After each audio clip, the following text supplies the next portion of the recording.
Yo, what's going on, guys? It's your boy Synsei Inc. And today I am back with another One Piece video. So it's time to talk about it. And I know from the title and from the thumbnail, y'all are thinking we're going to talk a lot about combat. And we're going to talk a little bit about the fight itself. But there are so many more things that are in this fight involving and revolving around these characters that I'm interested in way more than the fight itself. Because yes, Sanji and Queen are amazing characters. I think the fight's going to be awesome. Yes, King and Zoro are awesome characters. I think the fight's going to be awesome. However, every breadcrumb that Oda has been giving us involving this Lunarian race, King, Zoro, Sanji, it's all starting to come together. And that is what I want to talk about more so. But of course, before we get into the video, we got to get all the boring stuff out the way. So if you like the video, of course, make sure you leave a like. And if you want more One Piece content like this, make sure you subscribe and you turn on those post notifications. Also in the pinned comment will be my Twitch link. Make sure you follow me on Twitch, and my Discord will be there as well. Make sure you join that. Without further ado though, let's get straight into the video. So basically, I want to talk about these breadcrumbs that Oda has been leaving and kind of correlate them to the fight and how I think things are going to go. So it all really started for me with Queen, comments that Queen made. A while back, he seen a picture of Sanji and he realized that that was Smoke Judge's son. Now, when I first saw this, I was like, okay, how does Judge know? But I knew Judge was like a scientist of sorts, an inventor, experimenter, whatever you want to call him. And then I started putting the pieces together that Queen and Judge probably have worked together. But it wasn't until a little bit later when the fight kind of started that Judge started making like demoralizing comments to Sanji, speaking about how all of his siblings are experiments and cyborgs and how Sanji's probably not a real person, asking him one specific thing that's interesting. Oh, I see you use fire. Are you a Lunarian? Alluding to King's race. Now, I know that is crazy, but I made a video before kind of explaining my thoughts on the lineage factor and the fact that King is Lunarian, and it would have been very easy for a Judge to get on top of the Grand Line to get Lunarian DNA because they used to be there, or to get around King because he worked with Queen. It made me feel like maybe Sanji has lineage factor from the Lunarian race. Maybe that's why he can use the fire, because his other siblings use lightning and things like that. So, I mean, it just made sense to me. Then Sanji makes comments about the weird or strange feeling he gets every time he uses the raise suit. Again, I was just like, okay, the pieces are starting to come together. I think that Oda, in a nutshell, was using these fights, King versus Zoro, Queen versus Sanji, to basically create a scenario in which he can correlate the Lunarian race to Sanji through the lineage factor. Recently in chapter 1027, he had them separate. King knocks Zoro into another area, which of course has narrative purpose. He's separating the two fights so they can both have their one-on-ones. I think this is going to be an opportunity for Oda to kind of flesh out King's race, who his people are, what he looks like, things like that. And that is when we'll probably transfer from that fight into the Sanji versus Queen fight, in which we can correlate what we had just learned about King's race to Sanji's lineage factor.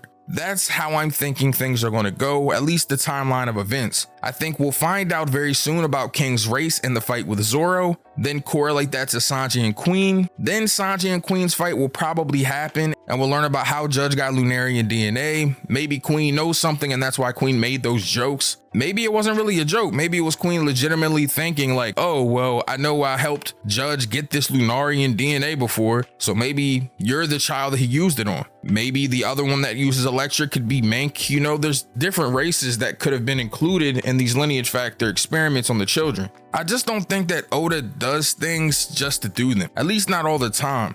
Especially a reveal of a race, which we know is one of the few races that Big Mom mentioned she doesn't have. It's a big deal. So Oda having Queen drop the name jokingly, I don't think it was just him having humor. I think it was dropped that way for it to be brought up later and be important in the story. Now about Sanji versus Queen, combat wise, and also just taking into account the strange feeling Sanji keeps getting. A lot of people have been asking me, and I've been asking others, what do we think is going to happen with Sanji's raid suit? Is it going to kind of fuse with him? Will he be able to use the latent abilities of the raid suit without using it anymore? Or will he continue to use it, but it'll just be an amplifier? There's so many different ways things can go, but I'm kind of thinking that he's going to, in a way, cybernetically, of course, being the experiment he he is fuse with the raid suit. I think that Sanji may actually be or end up being a cyborg that was experimented on by his father and has Lunarian DNA running through him. Now, this doesn't make him a Lunarian, of course, but I think that he's going to have the abilities of them, and I think he's been using the abilities of them with his Diable Jambe and his flames. This strange feeling that he gets every time he uses the raid suits is probably his cybernetic shell or his body reacting to the Germa technology. This raid suit is probably just kind of kickstarting things, because we notice, as he said, he didn't start getting the strange feelings until he started using the raid suit. So maybe him using Germa technology is kind of kickstarting the latent abilities that he already had. Perhaps that's why his brothers have already unlocked their abilities and know how to use them, because they've been using Germa technology way longer than Sanji, since they were children. The fact that Sanji is already as powerful as he was without unlocking these abilities, if there are abilities to unlock, says a lot. I mean, I could really see him getting a big power boost from this. If he ends up being cybernetic or something of that nature, and he can use the raid suit in conjunction with his own body without having to actually use the technology, and by that I mean like actually taking the suit out of the canister and turning into the raid suit form, that is going to be a crazy increase for him. A lot of people have noticed that in Wano there's power creeps, and I understand that power creeps have to happen in shonen, so I don't have an issue with that.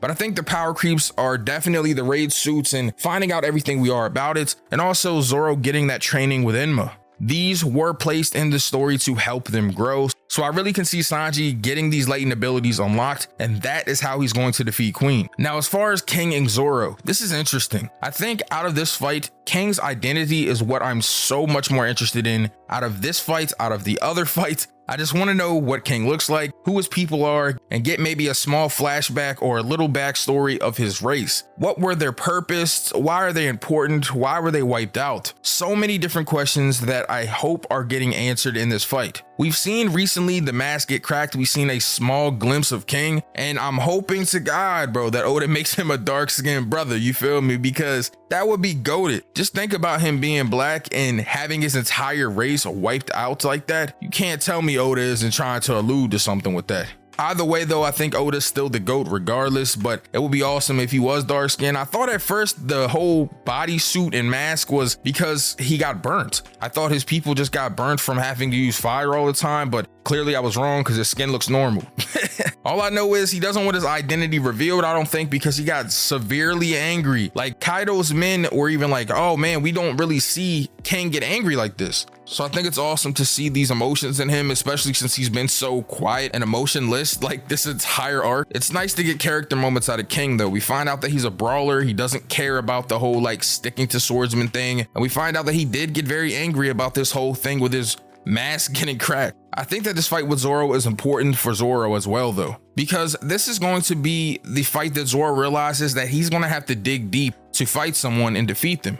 Throughout the post time skip, we've all seen it and we've all heard it. The community has been wanting Zoro to get a high diff or extreme diff altercation with someone that's as powerful as him. And it never happens. He pretty much folds everybody he fights. So now that he has somebody that is actually getting with him, it's really cool to see how he's reacting to it. And he realizes that he has to maybe sway a little bit away from the swordsmanship to win. Now, I don't think that this means Zoro's not a true swordsman or that he's going to like cheat or anything to win against Shiryu or Mihawk. I think he's going to stick to swordsmanship, but I think this is going to make him dig deep, and he's going to realize that if I want to be the world's strongest swordsman, I'm going to have to overcome people that are willing to do anything to defeat me. If he can overcome someone that is willing to do anything with just his swordsmanship, that speaks volumes to his skill and his strength. I think that he's really about to brawl it out with King, and I'm excited to see how this helps Zoro grow, not just, from hockey blooming and strength wise, but from combat experience wise. Y'all wanted a high diff fight. Y'all wanted a hard fight for Zoro, and we got one. I think that's what this is going to be. All in all, though, I think the Zoro fight's going to lead to Zoro growing. However, I think it's mainly going to be to show us King's identity and things about his race as well. No matter how you cut the cake, bro, these fights are awesome, and I can't wait to see how Oda plays them out.